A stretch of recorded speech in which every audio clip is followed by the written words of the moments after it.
আসসালামু আলাইকুম কলিজারা পুরা ভাইয়ারা সবাই কেমন আছেন? আশা করি ভালো আছেন। আলহামদুলিল্লাহ আপনাদের বোনও ভালো আছে, বলি আলহামদুলিল্লাহ। তো রোজকার মতন নতুন একটা ব্লগ নিয়ে আপনাদের মাঝে হাজির হয়েছি। আমার নতুন ভিডিও দেখার জন্য সবাইকে স্বাগতম জানাই। তো সবাই কেমন আছেন প্লিজ কমেন্টে জানাবেন। আর আজকে ব্লগটা শুরু করছি সকাল থেকেই। সকালবেলা নাস্তা খেলাম, মেয়ে ভাত বাগার দিছে, আজকে ভাত বাগার খাইছি। আজকে আর বাহিরে নাস্তা আনতে যাইনি। তো আপনার ভাইয়া নাই, ছেলে নাই, ছেলে থাকে কাজে, তো আপনার ভাইয়া থাকে বাহিরে। যারা যারা আমার ভিডিও দেখেন তারা জানেন, আর যারা জানেন না সেজন্য বলা আর কি। তো সব কাজ আমার একা হাতেই করতে হয়। তো ভিডিওটি প্রথম থেকে শেষ পর্যন্ত দেখেন, ভালো লাগলে লাইক কমেন্ট শেয়ার করে বোনের পাশে থাকবেন আশা করি। আর আমার একটু হলেও ভালো লাগলে চ্যানেলটা সাবস্ক্রাইব করে দিবেন। আপনাদের ভালোবাসা ও দোয়া আমার একমাত্র ভরসা। আর আজকে ভাবলাম আপনাদের সাথে একটু কথা শেয়ার করি। তো কথা তো প্রতিদিনই বলি, কথা তো শেষ নেই। কথা তো প্রতিদিনই বলি, কথা তো শেষ নাই। তো নতুন নতুন এক এক টপিক নিয়ে আর কি বসছি আপনাদের মাঝে। চিন্তা করলাম যে কিছু কথা শেয়ার করলে কেউ হয়তো কোনো কাজে লাগে, বা নাও লাগতে পারে, বা খারাপও ভাবতে পারেন। তো ভালো লাগলে চ্যানেলটা বোনের সাবস্ক্রাইব করে দিবেন, পাশে থাকবেন বোনের। আর ভিডিওর মাঝে কোনো ভুল ত্রুটি দেখলে ক্ষমার দৃষ্টিতে দেখবেন, ভুল ত্রুটি হলে ক্ষমার দৃষ্টিতে দেখবেন, এটাই আশা করি। আর বিপদে পড়লে বোঝা যায় যে কে আপন কে পর, কে বিপদের সময় যে নাকি আগে বাড়ে, সাহায্য করে সব কিছু দিয়ে। বিপদে আপদে চলার পথে থাকে তাকেই বলে বন্ধু, প্রকৃতি বন্ধু। আর বিপদ এই সময় বোঝা যায় কে আপন আর কে পর। তো আমার মেয়েটা অসুস্থ হয়েছে, তো আপনারা সবাই জানেন। তো আমার ছেলেটা অসুস্থ হয়েছে, মেয়েটা অসুস্থ, আমি অসুস্থ, ঘরে সবাই অসুস্থ। তো কেউ দেখার জন্য কেউ নাই। তো মার বাসায় চলে গেছিলাম, মার বোন এসে নিয়ে গেছে, একটা বাগনি আছে সে নিয়ে গেছে। তো আলহামদুলিল্লাহ এখন সবাই একটু সুস্থ আছি, একটু শারীরিক দুর্বল, এছাড়া আর কিছু না। সেটাও ভালো হয়ে যাবে ইনশাল্লাহ। সবাই দোয়া করবেন আমার পরিবারের জন্য, আপনার ভাইয়ার জন্য। আর বিপদের সময় কি আপনার ভাইয়ার ফ্যামিলির কেউ মনে করেন সবার সাথেই থাকি, পাশাপাশি বাড়ি, কিন্তু কেউ কাউকে খোঁজ খবর নেয় না। কেউ যদি আজকে যদি আল্লাহ না করুক আমার মেয়ের বা ছেলের বা আমার কোনো কিছু হয়ে যেত, তাও তারা দেখতে আসতো না, তারা মরার পরে আসতো আর কি, বিপদের সময় আসতো না। তো সেটাই বলে যে বিপদে কে আপন আর কে পর। তো যাই হোক, বিপদ কারোর জন্য ঠেকে থাকে না, আল্লাহ পার করে দেয়। তা আল্লাহ পার করছে। মেয়েটাকে নিয়ে হাসপাতালে গেছি, অনেক সিরিয়াস অবস্থা ছিল। তাকে নিয়ে যে কিভাবে গেছি একমাত্র আমরাই জানি, যারা যারা গেছি আর কি। তো আল্লাহ রহমতে আমার মেয়েটা এখন সুস্থ হয়েছে। আর সরকারি হাসপাতাল বলতে যে কীরকম ব্যবহার, কীরকমই। আর যারা বিপদের সময়, সবাই তো আর টাকা দিয়ে ক্লিনিকে যেতে পারেন না, যারা আছে তারা যার নাই তারা তো বাধ্য হয়ে সরকারি হাসপাতালে যেতে হয়।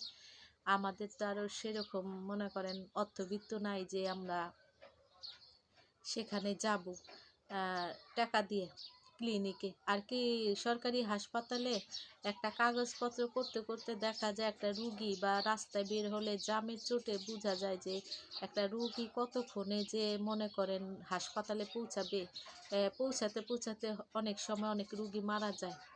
তো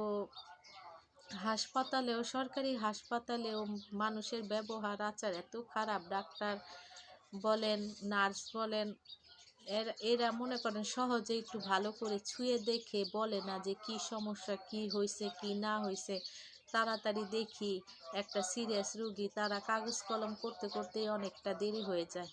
অনেক সময় অনেক ক্ষেত্রে দেখা গেছে, আমার মাকে নিয়ে গেছি তখন দেখছি যে আইডেন্টি কার্ড ছাড়া রুগী ভর্তি নেয় না। যারা মনে করেন এত সিরিয়াস অবস্থায়, তখন কি আর এত কিছু মাথায় থাকে যে আইডেন্টি কার্ড নিয়ে যাবে হাসপাতালে, সরকারি হাসপাতালে, তারপরে রুগী ভর্তি নেবে, এছাড়া রুগী ভর্তি নেয় নেই।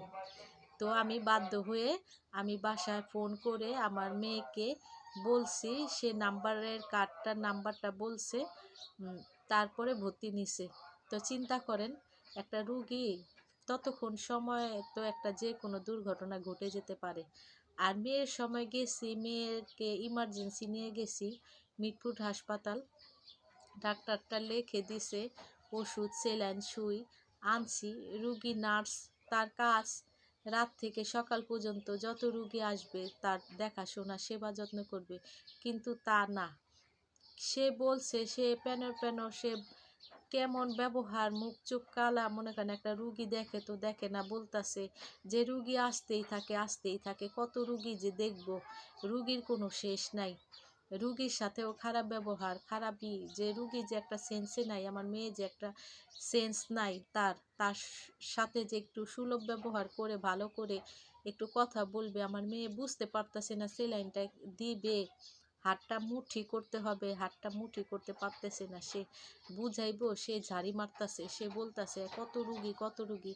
বাধ্য হয়ে আমি বললাম তার সাথে যে দেখেন, কেউ কি শখে হাসপাতালে এসে বসে থাকে বা আসতে চায় অনেক বিপদ হলে বা অনেক কষ্টে, মনে করেন হাসপাতালে আসে, তো কি করবেন, আপনাদের দেখার জন্য তো আপনারা দেখবেন না, এই জন্যই তো আমরা ভালো আর কি আসি, মনে করি ভালো হইব, বাসায় থাকলে একটা দুর্ঘটনা ঘটতে পারে।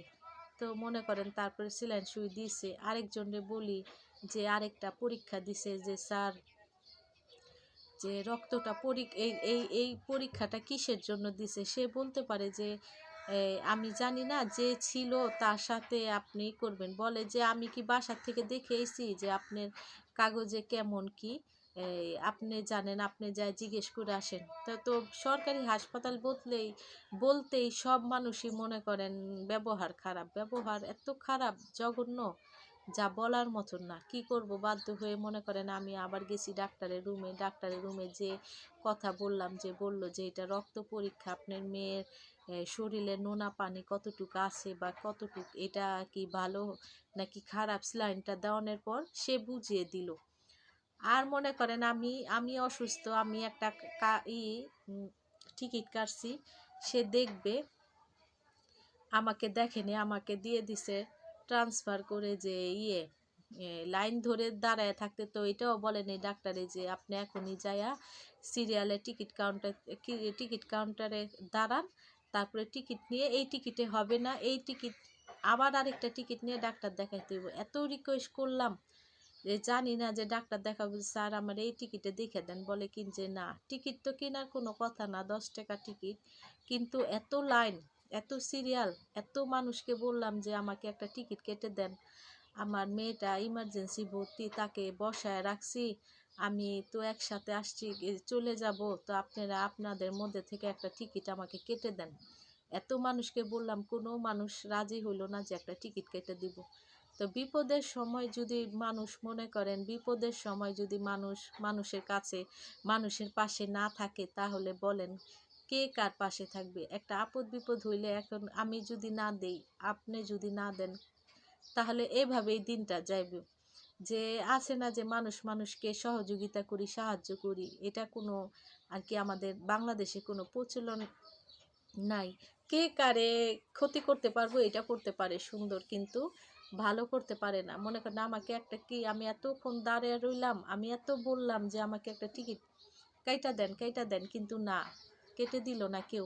একটা মহিলা যাও রাজি হয়েছিল, বলছিল যে দেন, আমি আমার সাথে একসাথে টিকিটটা কেটে দিব, কিন্তু মিরপুর হাসপাতালের দারোয়ান, যেখানে টিকিট কাটে কাউন্টারে, দারোয়ান একটা দাঁড়ায় থাকে, সে দেখে ওই মহিলাকে টেনে পারে বাই করে দেয় যে না, আপনি টিকিটের টাকা নিয়েছেন কেন, আপনি বাইরে যান, আপনি লাইনে দাঁড়ায় থাকতে পারবেন না। তারপরে কেউ আর নিল না।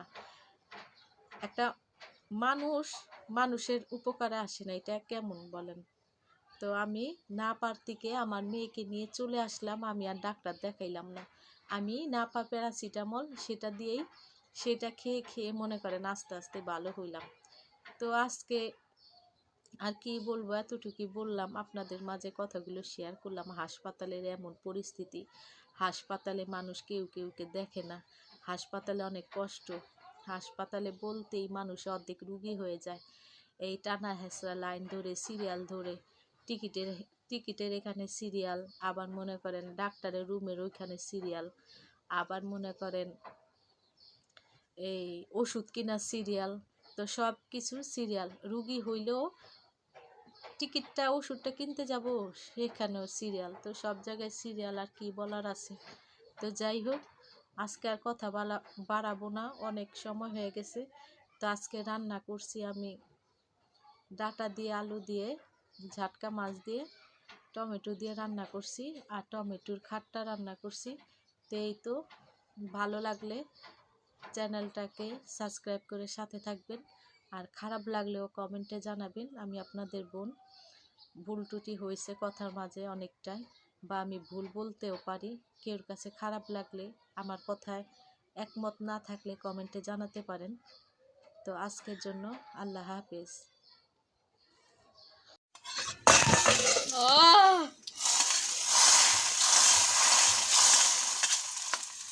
গরমের চোটে পুড়েই গেল।